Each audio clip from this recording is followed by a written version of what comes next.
హే హే మరియా, ఏమైంది నీకు? ఏమైందో చెప్పు. మిత్ర, ఏమైందో తెలీదు.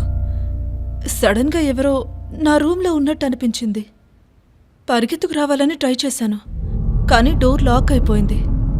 చాలా భయమేసింది మిత్ర. I'm so sorry. Hey, it's okay. ఒంటరిగా ఉండడం వల్ల సమస్య ఏమీ లేదు, కానీ నాకు నచ్చదు. చిన్నతనం నుంచి ఆ 4 గోడలు తప్ప నాకింకేమీ తెలీదు. మా అమ్మా నాన్నకి ఎప్పుడూ మంచి అండర్స్టాండింగ్ ఉండదు. ఏదో సొసైటీ అంతా తప్పుగా మాట్లాడుకుంటుందని నన్ను కనిపాడేసి నా మీద కోపం మాత్రమే చూపించేవారు. ఏ బిడ్డైనా గాని ఈ లోకానికి ఏదో ఆశించి రాదు. మరి అలాంటప్పుడు ఆ బిడ్డెందుకు శిక్ష అనుభవించాలి నాలాగా? మీ అమ్మా నాన్న మనసు మార్చుకొని త్వరలోనే నిన్ను వెతుక్కుంటూ వస్తారు, చూడు. వాళ్ళు నన్ను వెతుక్కుంటూ వచ్చినా కానీ నేను వెళ్ళడానికి సిద్ధంగా లేను. అందరి దగ్గర మంచి చెడు రెండూ ఉంటాయి. ఒక్కొక్కరి దగ్గర ఉండే పాజిటివ్ సైడ్ మాత్రమే చూడు. మా నాన్న 4 నెలల ముందే చనిపోయారు.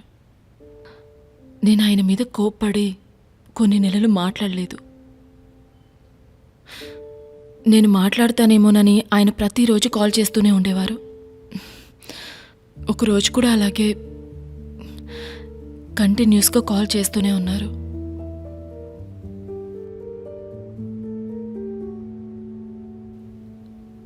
అటెండ్ చేయలేదు.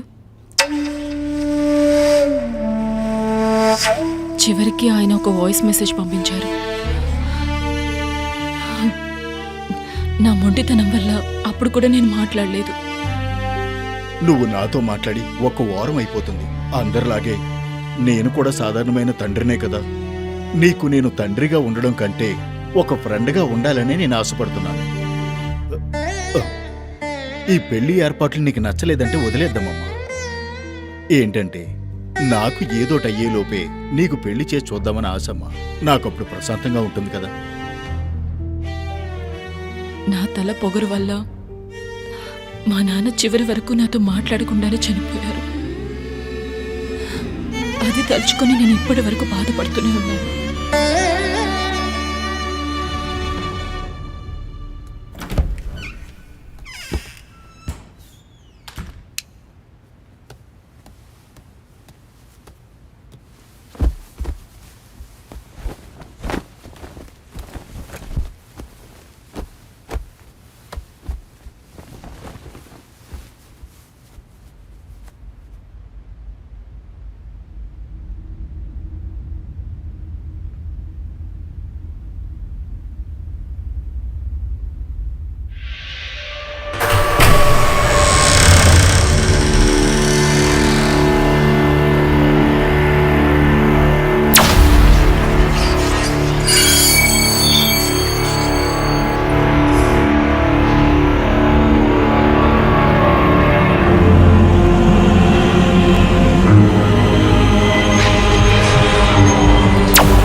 హాయ్.